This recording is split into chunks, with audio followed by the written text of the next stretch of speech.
Alleluia, alleluia.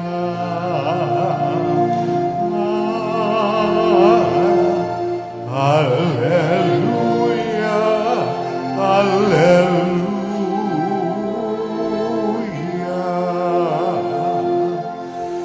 Kami yung parangalan upang aming matutuhan ang salitang bumubuhay.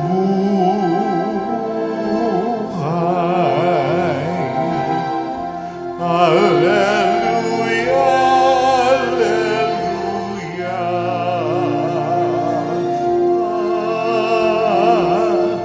Alleluia,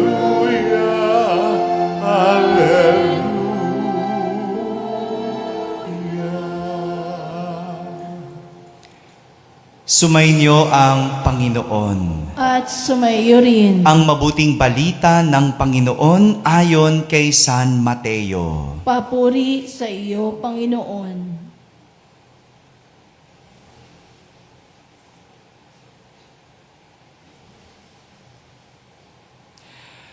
Noong panahong iyon, sinabi ni Jesus sa mga tao, ang paghahari ng Diyos ay katulad din ng isang malaking lambat na inihagis sa dagat at nakahuli ng sari-saring isda.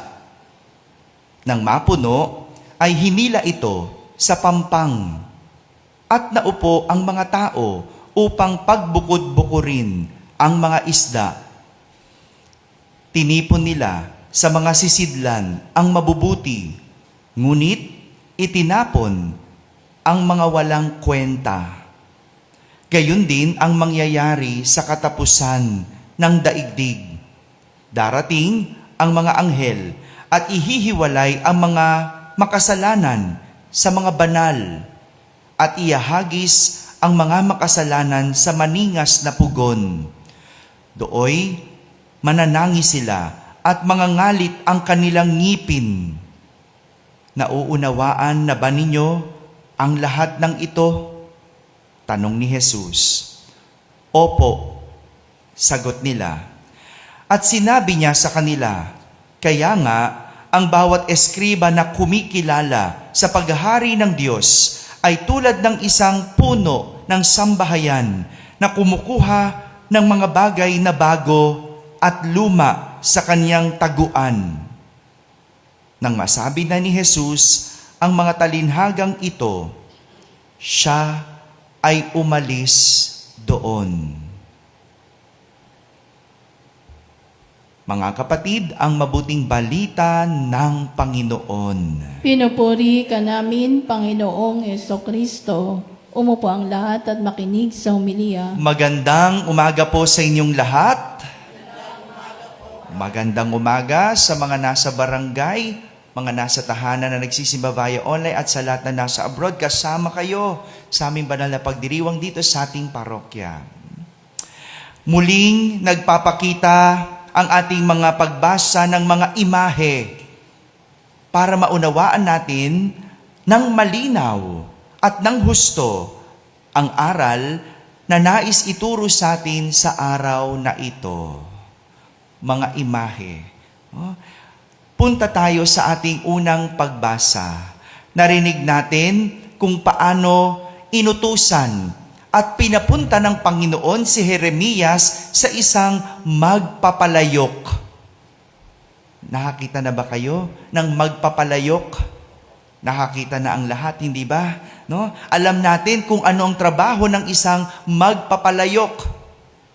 Alam natin kung paano ginagawa ang palayok. Saan gawa ang palayok? Sa putik.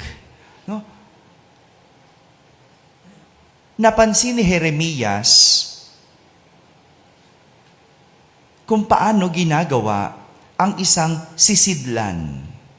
Sabi ni Jeremias, nakita kong kapag ang ginagawa niyang sisidlan ay nasira, minamasa niya uli ang luwad at hinuhugisan ng panibago. Di ba ganon? Pamilyar tayo, no? Kapag nasira, hindi mo itutuloy. Tama? Pag tinuloy mo, ano mangyayari? Pangit ang kalalabasan. Di ba? Pag may uka, ang luwad o yung clay, hindi mo na itutuloy. Uulitin mo. Gagawa ka ng panibago, sisirain. Tama? Sisirain. At hindi ka manghihinayang sirain. Bakit? Pwede pa namang ulitin eh. Diba? Hindi ka manghihinayang, hindi mo sabi, ay, sayang eh. No? Sira naman eh. Hindi pantay. Tabingi, maliit yung bibig. Diba? Hindi ka manghihinayang sirain.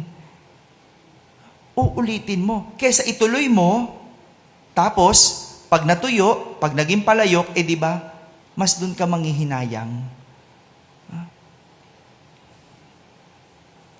Ganito, ipinapakita ng Panginoon kay Jeremias kung paanong nasa kamay ng magpapalayok ang putik para hulmahin at pormahin ang anumang hugis na nais nito. Ganito din ang Panginoon sa tao.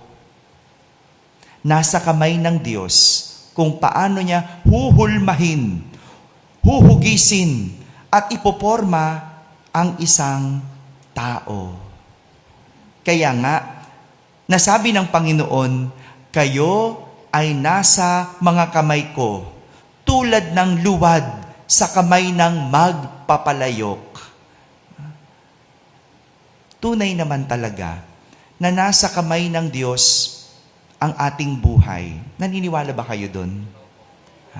Nasa Diyos, nasa Kanyang mga kamay ang ating buhay. Kung ano man ang nais niya, siyang mangyayari. Meron lang ilusyon ng tao na nasa kanyang kamay ang buhay. Ilusyon natin yun. Akala niya kung anong kanyang gusto, mangyayari.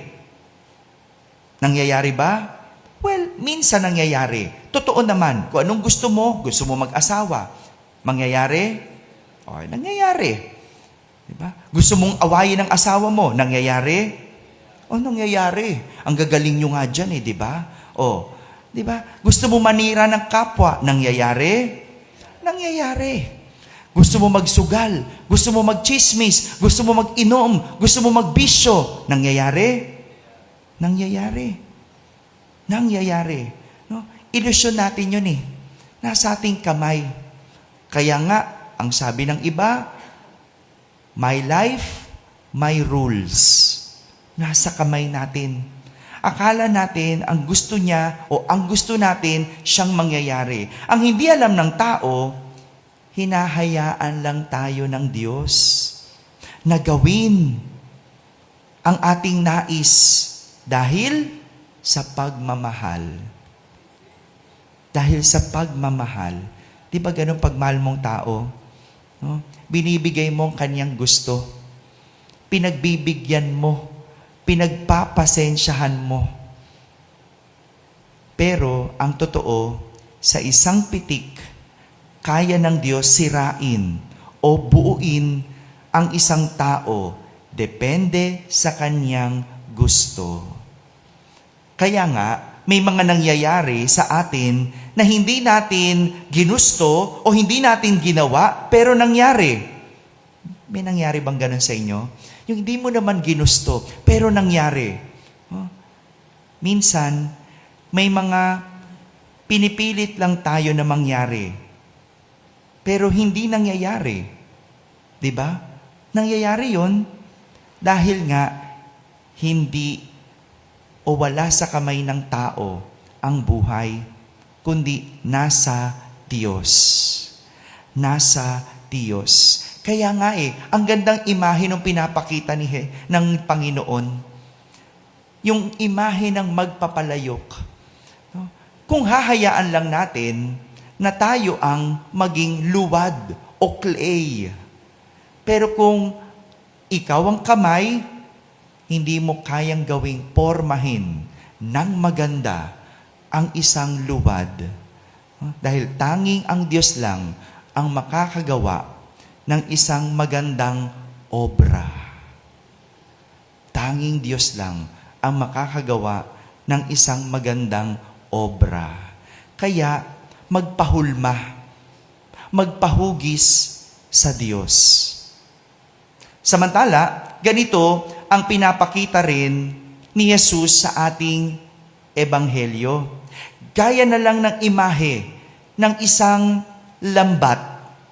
Ikinumpara ito ni Jesus sa isang paghahari ng Diyos. Ginamit niya ang imahe ng lambat para ipakita na bagaman tila nasa kamay ng tao ang panguhuli, di ba ganon? Siya yung nasusunod. Nasa kamay ng tao ang panguhuli. Siyang nasusunod kung saan at kailan niya ihahagis ang lambat. Tama?